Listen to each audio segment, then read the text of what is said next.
Llegó un momento en que Elizabeth no pudo contener más su impaciencia por contarle a Jane lo sucedido, y finalmente, una vez decidida a omitir todos los detalles relacionados con ella y el señor Bingley, y después de anticiparle que se llevaría una sorpresa, le relató a la mañana siguiente lo más importante de su encuentro con el señor Darcy. El asombro de Jane no tardó en mitigarse, pues quería tanto a su hermana que la admiración que cualquiera pudiera sentir por ella le parecía completamente natural, y la sorpresa enseguida dio paso a otros sentimientos. Jane lamentó que el señor Darcy hubiera declarado su amor de un modo tan desafortunado, pero le apenó aún más el sufrimiento que con certeza le había causado la negativa de su hermana. Se equivocó al estar tan seguro de conseguirlo, dijo, y tendría que haberlo disimulado, pero piensa en lo mucho que eso habrá acentuado el dolor de su desengaño. Tienes razón, contestó Elizabeth, y no sabes cuánto me entristece, pero el señor Darcy alberga otros sentimientos que probablemente ahuyentarán muy pronto el afecto que le inspiro. Espero que no te parezca mal que lo haya rechazado. ¿Parecerme mal? En absoluto. Pero sí te parece mal que haya defendido a Wickham con tanto entusiasmo. No creo que hicieras nada malo al decir lo que dijiste. Cambiarás de opinión cuando sepas lo que ocurrió al día siguiente. Elizabeth le habló entonces de la carta, repitiéndole cuanto decía sobre George Wickham. Menudo golpe para la pobre Jane. Y es que la joven habría pasado de buena gana por el mundo sin sospechar que en toda la raza humana existiera tanta maldad como la que anidaba en el corazón de aquel individuo. La vindicación de Darcy, aunque le resultó muy grata, tampoco logró consolarla de aquel descubrimiento.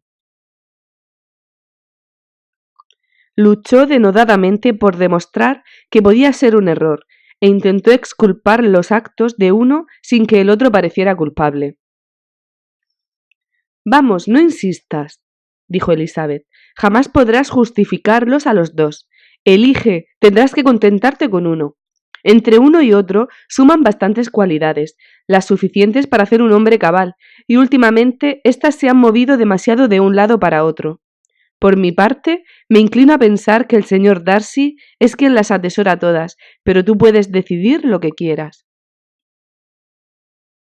Pasó algún tiempo, sin embargo, antes de que Jane esbozara una sonrisa. Supongo que es lo más horrible que he oído en mi vida, exclamó. Wickham tan malvado. Es increíble. Pobre señor Darcy. Mi querida Lizzie, piensa en lo mucho que ha debido de sufrir, llevarse semejante desengaño, y enterarse, para colmo, de la aversión que te inspira, y verse obligado a contar algo así de su hermana. ¡Qué angustia! Seguro que estás de acuerdo conmigo. No. Mi remordimiento y mi compasión han desaparecido al ver que a ti no te falta ninguno de estos sentimientos. Sé que serás tan justa con él que cada vez me preocupa menos y me siento más indiferente. Tu generosidad me vuelve moderada. Como sigas lamentando mucho tiempo sus infortunios, brincaré de alegría.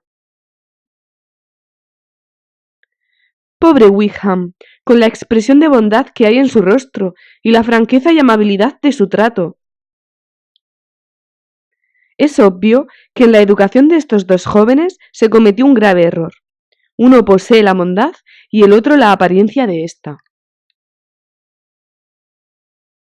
Nunca pensé que el señor Darcy aparentara tan poca bondad como decías. Y sin embargo, pretendía ser extraordinariamente inteligente al detestarlo sin motivo alguno. Es tal estímulo para el intelecto, tal oportunidad para el ingenio experimentar esa clase de aversión. Se puede insultar continuamente a alguien sin decir nada justo, pero no puede una reírse de un hombre sin soltar de vez en cuando alguna frase ingeniosa. Lizzie, estoy segura de que la primera vez que leíste la carta no te tomaste así las cosas. Por supuesto que no. Estaba angustiada, muy angustiada, incluso diría que triste. Y no podía contarle a nadie lo que me pasaba, No tenía una Jane que me consolara y me dijera que no había sido tan débil, ni tan vanidosa, ni tan necia como yo sabía que había sido. ¡Ay! Si supieras cuánto te eché de menos. Es una pena que fueras tan dura al hablar de Wickham al señor Darcy, porque ahora parece completamente inmerecido. Es cierto, pero la desventura de hablar con acritud es una consecuencia lógica de los prejuicios que yo había alimentado. Hay un punto sobre el que necesito tu consejo.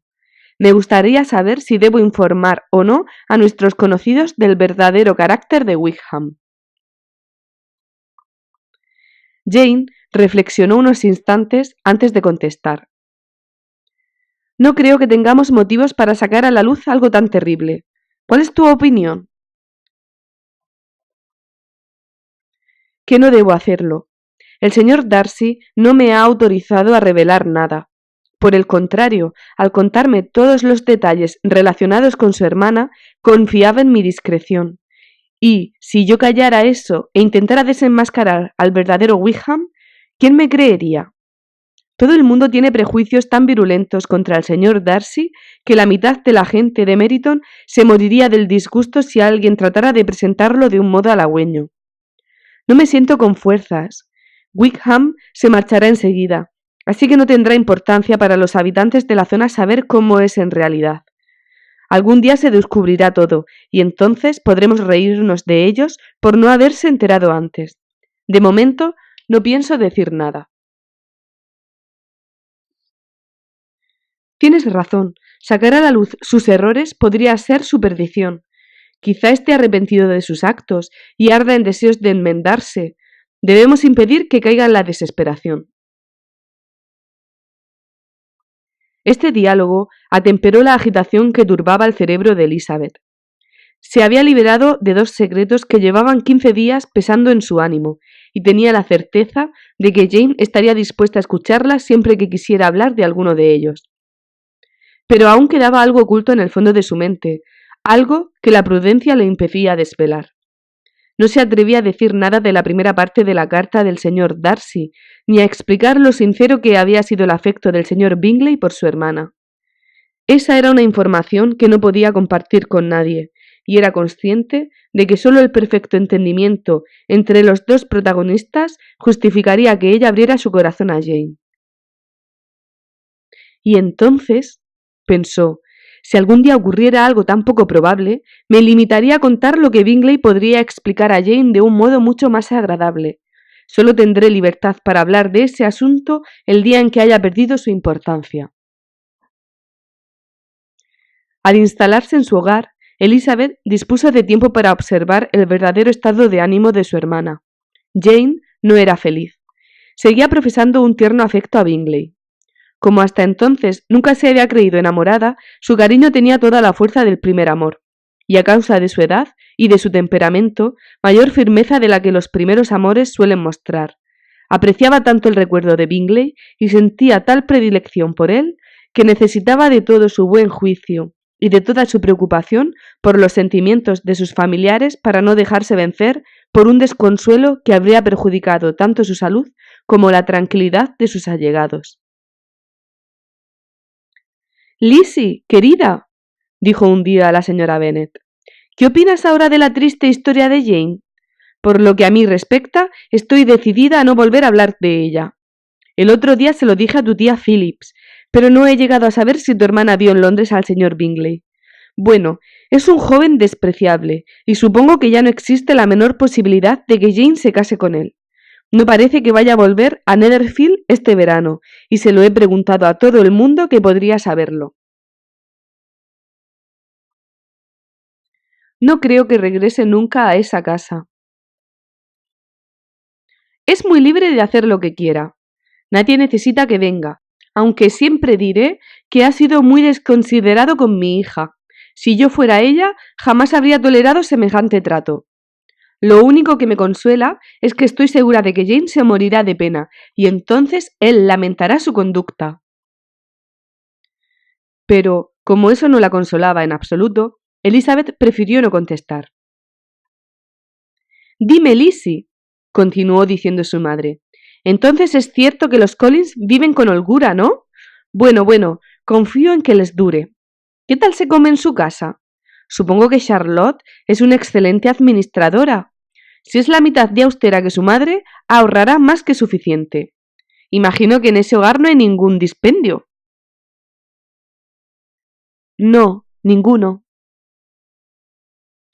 Viven con economía, tenlo por seguro. Sí, se cuidarán mucho de no gastar por encima de sus posibilidades. Nunca les faltará el dinero. Pues bien, que con su pan se lo coman. Y supongo que han hablado a menudo de quedarse con Longbourn cuando tu padre muera. Calculo que lo considerarán de su propiedad cuando esto ocurra.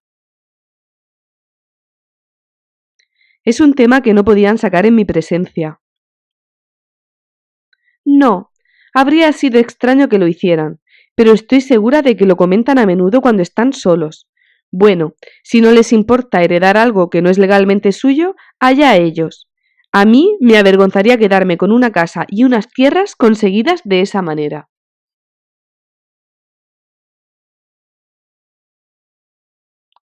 La primera semana desde su regreso transcurrió muy deprisa para Jane y Elizabeth. Empezó la segunda. Era la última que pasaría el regimiento en Meryton, y las jóvenes de la vecindad languidecían por instantes. El abatimiento era general. Solo las dos hijas mayores de los Bennet eran aún capaces de comer, beber, dormir y dedicarse a sus quehaceres cotidianos. Kitty y Lydia, que se sentían enormemente desgraciadas, les reprochaban a menudo su falta de sensibilidad, pues no podían comprender tanta dureza de corazón en miembros de su propia familia. ¡Dios mío! ¿Qué va a ser de nosotras? ¿Qué vamos a hacer? Exclamaban con frecuencia, transidas de dolor. ¿Cómo puedes sonreír así, Lizzie? Su afectuosa madre compartía todo su pesar. Recordaba cuánto había sufrido en una situación muy parecida, 25 años antes. Estuve llorando 2 días seguidos cuando se marchó el regimiento del coronel Millard, dijo. Pensé que me rompería el corazón. Estoy segura de que a mí se me romperá el mío, observó Lydia. Si pudiéramos ir a Brighton, exclamó la señora Bennet. Oh, sí, si pudiéramos ir a Brighton, pero papá es tan irritante. Unos baños de mar me dejarían nueva. Y la tía Phillips asegura que a mí me sentarían muy bien, añadió Kitty. Tales eran las lamentaciones que resonaban sin cesar en la casa de Longbourn. Elizabeth intentaba divertirse con ellas, pero el sentimiento de vergüenza podía con su animación. Comprendía cuán justas habían sido las objeciones del señor Darcy, y se sentía más dispuesta que nunca a perdonarle su intromisión en los asuntos del señor Bingley. Pero la tristeza de Lydia no tardó en disiparse, pues recibió una invitación de la señora Forster, la esposa del coronel del regimiento, para que la acompañara a Brighton. Esa amiga inestimable era una mujer muy joven, casi recién casada. Lydia y ella, igual de alegres y vivarachas, habían simpatizado enseguida. Hacía 3 meses que se conocían y llevaban 2 siendo íntimas amigas.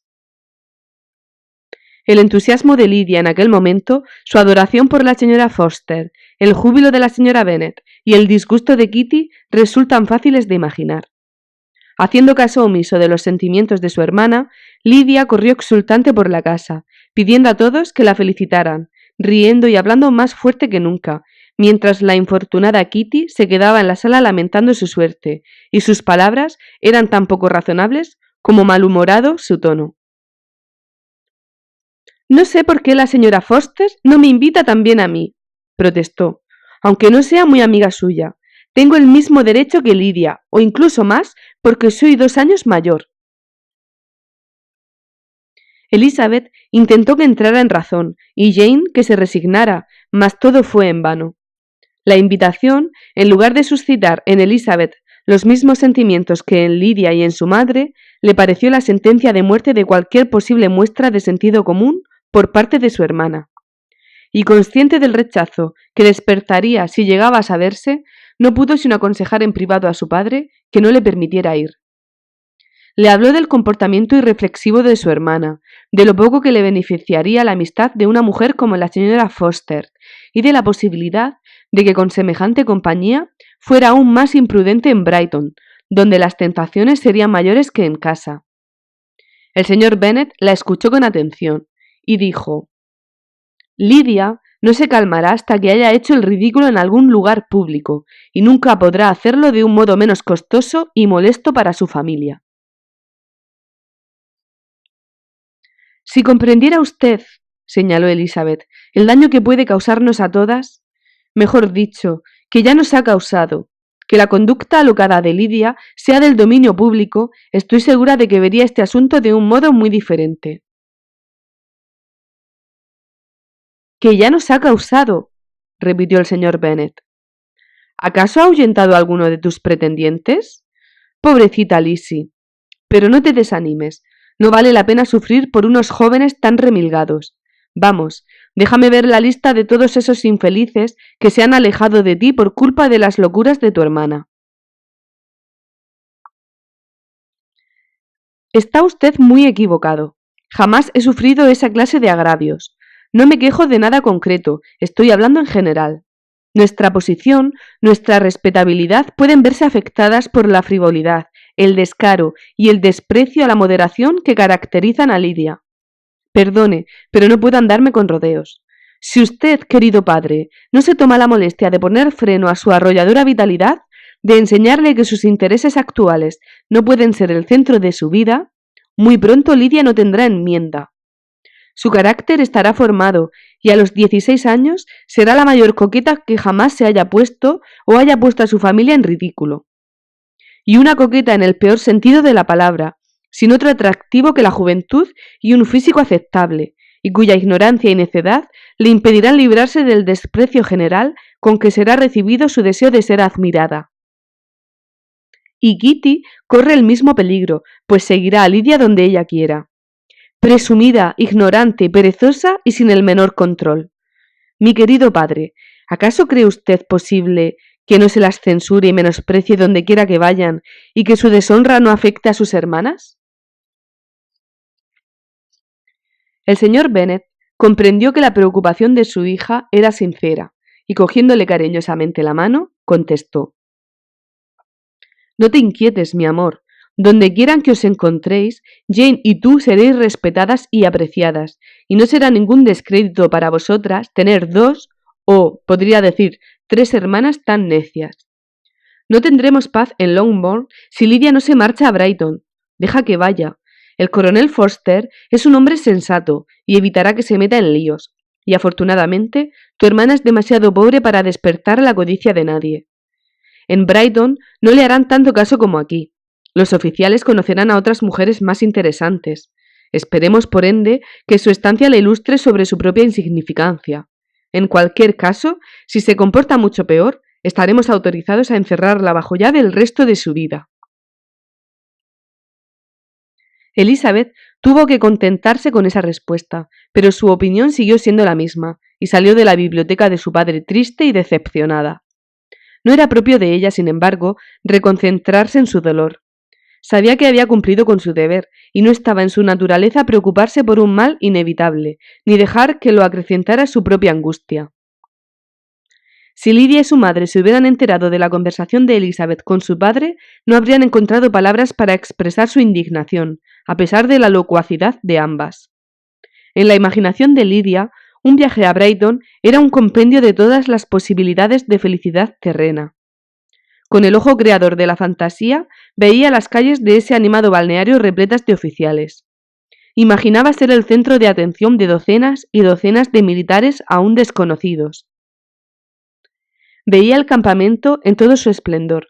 Las tiendas se extendían en una hermosa uniformidad de hileras, llenas de hombres jóvenes y alegres y deslumbrantes casacas rojas. Y para completar la escena, se veía bajo una de aquellas tiendas coqueteando tiernamente con un mínimo de 6 oficiales al mismo tiempo. De haber sabido que su hermana pretendía alejarla de semejantes perspectivas y realidades, ¿cuáles habrían sido sus sentimientos? Solo podría haberlos comprendido su madre, que habría sufrido una conmoción parecida. El viaje de Lidia a Brighton era el único consuelo de la señora Bennet ante la triste convicción de que su marido no viajaría allí nunca. pero las dos ignoraban por completo lo sucedido, y sus raptos de entusiasmo continuaron casi sin interrupción hasta el día en que Lidia se marchó de Longbourn. Elizabeth iba a ver al señor Wickham por última vez.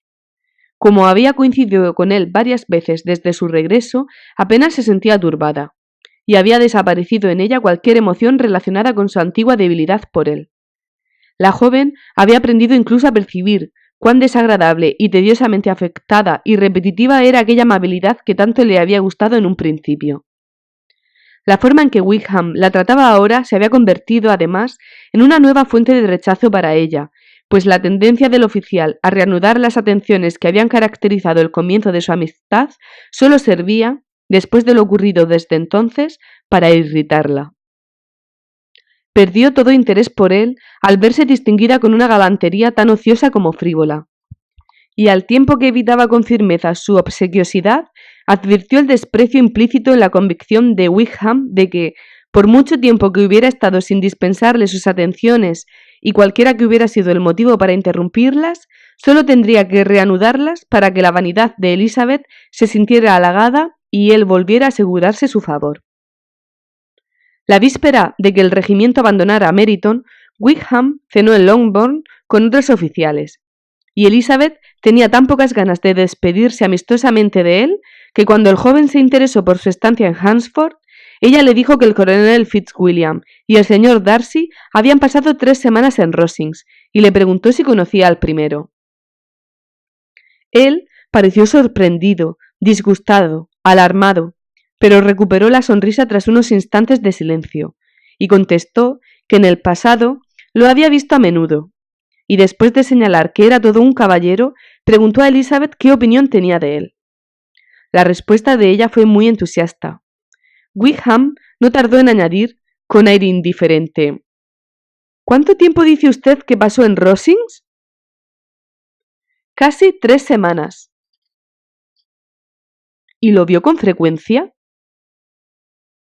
Sí, casi todos los días. Sus maneras son muy diferentes de las de su primo.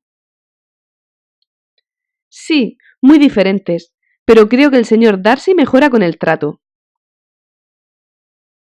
¿Ah, sí?, exclamó Wickham, con una expresión que no pasó inadvertida a Elizabeth. ¿Y podría usted decirme, agregó, ahora conteniéndose, en un tono más jovial, si esa mejoría se refiere a su forma de dirigirse a los demás? ¿Se ha dignado añadir un poco de cortesía a su estilo habitual? Porque me cuesta creer, prosiguió, bajando la voz y con enorme seriedad, que haya mejorado en lo esencial. Oh, no, replicó Elizabeth. En lo esencial, supongo, es el mismo de siempre. Mientras decía estas palabras, Wickham parecía dudar si regocijarse o desconfiar de ellas. Había algo en el semblante de la joven que le hizo escucharla con inquietud y recelo mientras decía: Cuando he dicho que mejoraba con el trato, no pretendía decir que su forma de pensar o sus modales estuvieran mejorando, sino que, cuanto más se le conoce, mejor se comprende su carácter.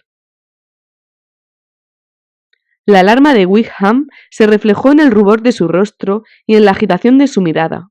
Guardó silencio unos minutos, hasta que, recobrando la calma, se volvió de nuevo hacia ella y dijo en el más amable de los tonos: Usted, que conoce tan bien los sentimientos que el señor Darcy despierta en mí, entenderá con facilidad cuán sinceramente me alegro de que tenga la sensatez de fingir incluso una actitud correcta. En ese sentido, su orgullo será de utilidad, si no para él mismo, para muchos otros, pues le impedirá exhibir un comportamiento tan abyecto como el que adoptó conmigo. Mi único temor es que esa clase de cautela a la que usted parece aludir sea algo que solo observa en casa de su tía, cuya buena opinión es tan importante para él. Conozco bien el temor reverencial que ella le inspira cuando están juntos, y que en gran medida puede atribuirse a su deseo de contraer matrimonio con la señorita de Bourgh, algo que quiere hacer lo antes posible. Elizabeth fue incapaz de reprimir una sonrisa al escuchar esto, pero se limitó a contestar con una leve inclinación de cabeza. Vio que él, quería embarcarla en el viejo asunto de sus agravios, y ella no estaba de humor para complacerle. Wickham fingió la jovialidad de siempre durante el resto de la velada, pero no volvió a dedicar a Elizabeth ninguna de sus atenciones, y los dos se despidieron finalmente con mutua cortesía, y posiblemente con el mutuo deseo de no volver a verse más. Cuando terminó la reunión, Lydia regresó con la señora Forster a Meryton, desde donde partirían a primera hora de la mañana. La despedida de su familia fue más ruidosa que patética. Kitty fue la única que lloró, pero sus lágrimas eran de irritación y envidia. La señora Bennet expresó una y otra vez sus deseos de felicidad para su hija y la exhortó a aprovechar cualquier ocasión que se le presentara para divertirse, consejo que a todas luces sería atendido. Y en medio del clamoroso júbilo con que Lydia se despidió, los adioses más discretos de sus hermanas no llegaron a oírse. Si Elizabeth hubiera tenido que forjar su juicio a partir de su propia familia, no habría tenido una imagen muy agradable de la felicidad conyugal ni de la vida hogareña. Su padre, cautivado por la juventud y la belleza, así como por la apariencia de buen humor que éstas normalmente conllevan, se había casado con una mujer cuya falta de inteligencia y de refinamiento habían apagado muy pronto el amor que sentía por ella. Respeto, aprecio y confianza desaparecieron para siempre, y todas sus esperanzas de felicidad doméstica se desvanecieron. Pero el carácter del señor Bennet no le llevó a consolarse del desengaño causado por su imprudencia con ninguno de los placeres que tan a menudo consuelan a quienes son víctimas de sus locuras y sus vicios. Le gustaban el campo y los libros, y esas dos aficiones eran su principal distracción. Solo se sentía en deuda con su mujer por la diversión que le procuraban su ignorancia y su necedad. No es esa la clase de felicidad que, por lo general, un hombre desea de ver a su esposa, pero cuando no existen otros recursos para entretenerse, el verdadero filósofo sabe sacar partido de lo que tiene. Elizabeth, sin embargo, había sido siempre consciente de las deficiencias de su padre como marido. Le causaban tristeza, pero como respetaba su inteligencia y agradecía lo cariñoso que era con ella, intentaba olvidar lo que no podía pasar por alto, y alejar de sus pensamientos su continua vulneración de los deberes y el decoro conyugal, sumamente censurable, pues exponía a su mujer al desprecio de sus propias hijas.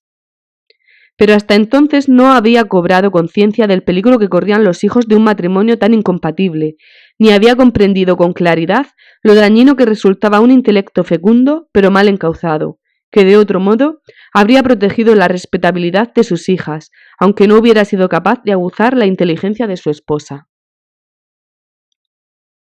Elizabeth se alegró de la partida de Wickham, pero encontró pocos motivos más de satisfacción en la marcha del regimiento. Las reuniones con las familias vecinas eran menos entretenidas que antes, y en casa tenía una madre y una hermana cuyas constantes quejas por la monotonía de cuanto las rodeaba ensombrecían la vida hogareña.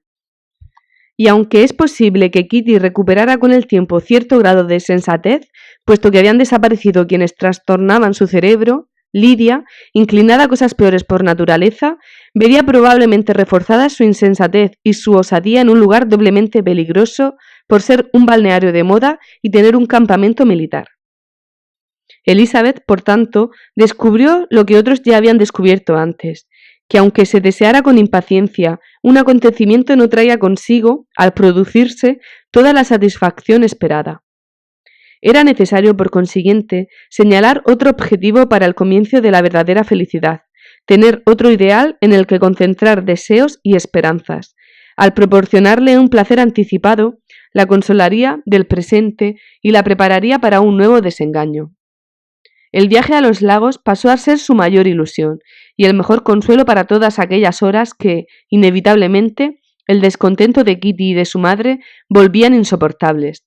De haber podido incluir a Jane en el plan, todo habría sido perfecto. Pero es una suerte, pensó, que tenga algo que desear. De lo contrario, me sentiría decepcionada. Hoy por hoy, al cargar con la pena que me produce la ausencia de mi hermana, puedo razonablemente aspirar a ver mis esperanzas colmadas. Un plan que promete incontables placeres no puede triunfar, y el desencanto general solo se conjura con ayuda de algún pequeño disgusto. Al marcharse, Lidia prometió escribir a su madre y a Kitty muy a menudo y con gran detalle, pero sus cartas se hacían esperar y eran siempre muy breves. Las que dirigía a su madre se limitaban a contarle que acababan de regresar de la biblioteca, donde tales o cuales oficiales las habían cubierto de atenciones, y donde se había quedado embelesada con la belleza de sus ornamentos. Que tenía un vestido nuevo o una sombrilla nueva, que le habría encantado describir con minuciosidad, pero no tenía más remedio que marcharse corriendo porque la señora Forster la esperaba para ir juntas al campamento. De las cartas que enviaba su hermana se extraía aún menos información, pues, aunque bastante más largas, estaban llenas de confidencias y secretos que Kitty no podía revelar. 2 o 3 semanas después de que Lidia se marchara, la salud, el buen humor y la alegría empezaron a reaparecer en Longbourn. Todo adquirió un aspecto más risueño. Regresaron las familias que pasaban el invierno en Londres, y llegaron los fastos y los compromisos veraniegos.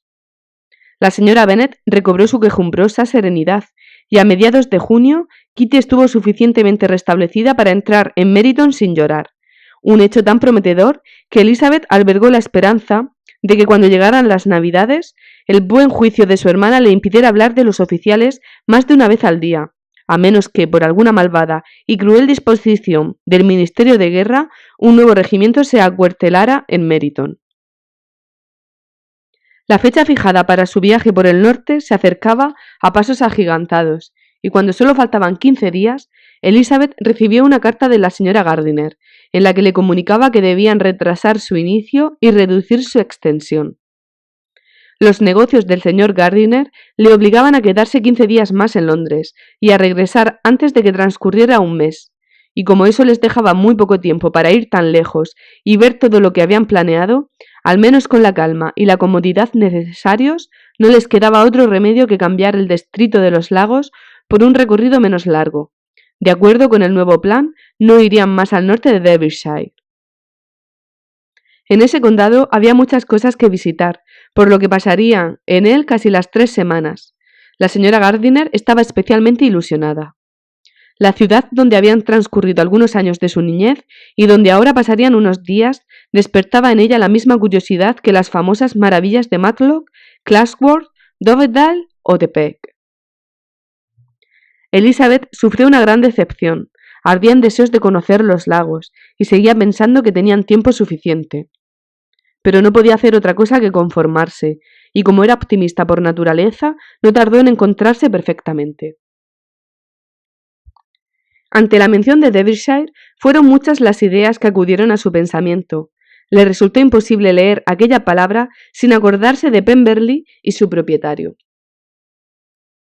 Aunque supongo que podré entrar en su condado con impunidad, se dijo, y robar algunos espetos petrificados sin que él lo advierta. El periodo de espera se multiplicó por 2. Faltaban 4 semanas para que llegaran sus tíos. Pero los días transcurrieron y el señor y la señora Gardiner se presentaron finalmente en Longbourn con sus 4 hijos. Estos, 2 niñas de 6 y 8 años y 2 niños más pequeños, quedarían al cuidado de su prima Jane, la preferida de todos, y cuya dulzura y sentido común la convertían en la persona ideal para ocuparse de ellos en todos los sentidos, enseñanza, juegos y mimos. Los Gardiner solo pasaron una noche en Longbourn, y a la mañana siguiente partieron con Elizabeth en busca de novedades y distracciones. Tenían un placer asegurado, la armonía que existía entre ellos. Tenían salud y temple para arrostrar molestias y dificultades, alegría para disfrutar de las cosas buenas, e inteligencia y cariño para apoyarse los unos en los otros si sufrían decepciones por el camino. Esta obra no tiene por objeto describir Derbyshire, ni los extraordinarios lugares que visitaron en su recorrido, Oxford, Blenheim, Warwick, Kenilworth, Birmingham, etc. son suficientemente conocidos, pero fijará su atención en un pequeño rincón de Derbyshire. Después de admirar las principales maravillas de la región, Elizabeth y sus tíos dirigieron sus pasos hacia Lambton, la pequeña población donde había residido la señora Gardiner y donde, según había sabido recientemente, continuaban viviendo unos conocidos, y Elizabeth se enteró por su tía de que estaba a unos 8 kilómetros de Pemberley. La mansión no se hallaba en el camino principal, pero bastaba desviarse 2 o 3 kilómetros para llegar a su entrada. La víspera, al comentar la ruta que seguirían, la señora Gardiner había expresado su deseo de volver a visitar esa heredad. El señor Gardiner se mostró de acuerdo, y los dos preguntaron a Elizabeth si estaba conforme con el plan. «Tesoro, ¿no te gustaría conocer un sitio del que has oído hablar tanto?», dijo su tía.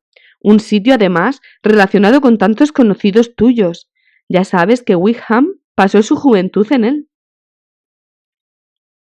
Elizabeth fue presa de la angustia.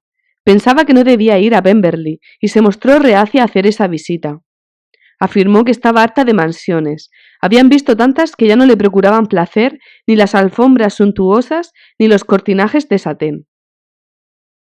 Eso le pareció una bobada a la señora Gardiner. «Si solo fuera una mansión ricamente amueblada», exclamó, «tampoco me interesaría, pero sus jardines son maravillosos. Tiene uno de los bosques más bonitos del condado». Elizabeth guardó silencio, pero se sintió incapaz de ceder en su fuero interno. Le asaltó el temor de encontrarse con el señor Darcy mientras recorrían sus propiedades. Sería espantoso. La simple idea la hizo sonrojarse, y pensó que era preferible decirle la verdad a su tía que correr semejante riesgo. Pero le daba reparo, y acabó decidiendo que sólo recurriría a tal medida si sus discretas pesquisas aseguraban la presencia de los Darcy en Pemberley. Por consiguiente, al retirarse por la noche, preguntó a la camarera del hotel si Pemberley era un lugar hermoso, cómo se llamaba su propietario, y con no poco nerviosismo, si la familia se había instalado allí para pasar el verano. Una respuesta negativa siguió a esta última pregunta, y Elizabeth suspiró de alivio. Una vez disipados sus temores, tuvo ocasión de sentir una gran curiosidad por ver la casa con sus propios ojos. Y cuando volvió al salir el tema a la mañana siguiente y le pidieron su parecer, se apresuró a contestar, con un aire de indiferencia muy oportuno, que el plan no le disgustaba en absoluto. Irían, por lo tanto, a Pemberley.